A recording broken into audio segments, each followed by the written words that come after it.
Hey, welcome to The Explainer. Today we're peeling back a page on something most of us have enjoyed, but maybe haven't thought too deeply about: the surprisingly complex and fascinating world of comic studies. Okay, let's just start right here. This quote from historian R.C. Harvey really hits the nail on the head. We all think we know what a comic is, right? But for scholars, trying to pin down a single definition is like tackling this Gordian knot, a puzzle so tricky it's launched an entire academic field. So yeah, we're going to move past the classic sound effects and superhero capes to see how comics are treated as serious, complex works of art inside the world of academia. You know, for the longest time, comics were seen as just, well, disposable pop culture, kid stuff. But that idea has been completely turned on its head. We're going to explore how scholars uncovered the incredible depth in this art form, taking it from the Sunday funnies all the way to the university classroom.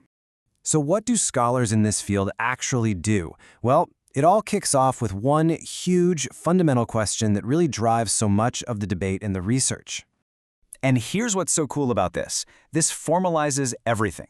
Comic studies isn't about, how to draw comics.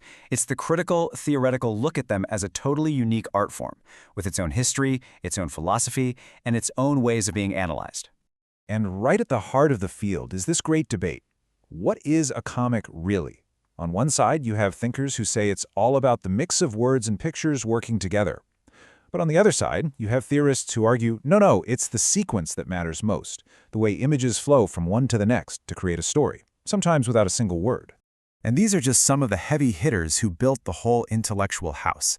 You've got titans like Will Eisner and Scott McCloud, who gave us the very language to talk about comics in a serious way.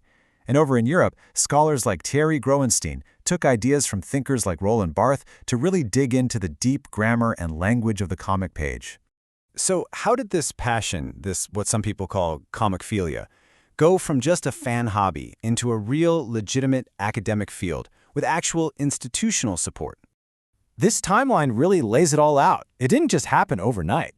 You can see this slow, steady build from the very first essays way back in the 40s to a real explosion of big ideas in the 80s, which led straight to the formal university programs that we see all over the world today.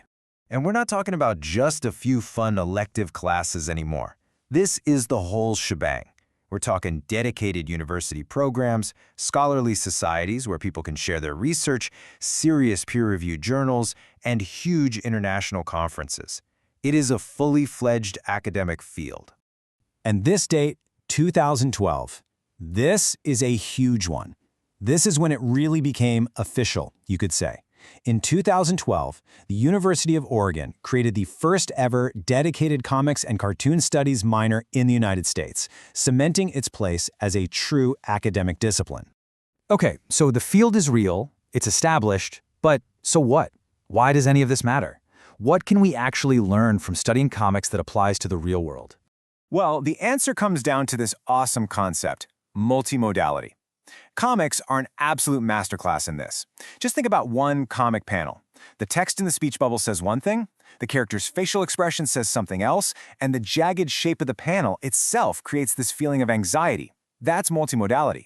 It forces our brains to pull meaning from words, images, and even layout, all at the same time, a skill that's becoming absolutely essential today. And to unpack all that meaning, scholars have this amazing toolkit. They look at semiotics, the hidden language of symbols, they study visual rhetoric, how pictures can argue or persuade you, and they put it all into its historical and cultural context to understand not just what the comic is saying, but why it mattered and why it still matters to us now. So here's the big takeaway. Learning to really read a comic critically isn't just about appreciating the art. It's about building your multimodal literacy. It's like a workout for your brain, training you to be a smarter, more sophisticated consumer of information in a world that is throwing complex visual messages at us every single second.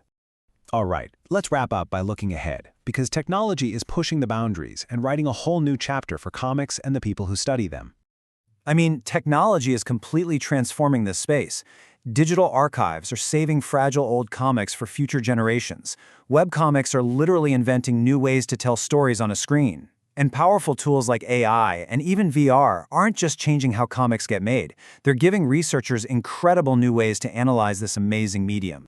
And that leaves us with this one big thought to chew on. Comics have always been on the cutting edge of visual communication. So by studying their language, that amazing dance between image, text, and sequence, we might just be getting a sneak peek at the future of how we all tell stories.